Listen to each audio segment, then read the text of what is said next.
మా నల్గొండ జిల్లాలో సగం మంది ఎమ్మెల్యే గెలిచేది యాదవుల ఓట్లతోనే. యాదవుల ఓట్లతోనే నల్గొండ జిల్లాలో మెజార్టీగా యాదవులు ఉంటారు.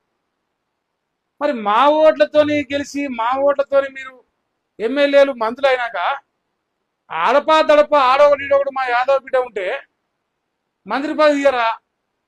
ఇప్పుడు 2.5 ఏళ్ళు కావచ్చు, 3 తుప్పకాయలు. ఆ మూడిటల్లో మా నవీన్ యాదవ్ కొట్టి ఏమంటున్నామే తప్ప అనే బై ఎలక్షన్ లో కొట్టుకొచ్చిండు, ₹1,00,00,000 ఖర్చు పెట్టుకుండు. ఇప్పుడు క్రెడిబిలిటీ ఉన్న వాళ్ళకి కష్టపడలకి ఇస్తే తప్పే ఉన్నది. లేదు ఈయన కాకపోతే మా బీర్లా ఐలన్న గిరి.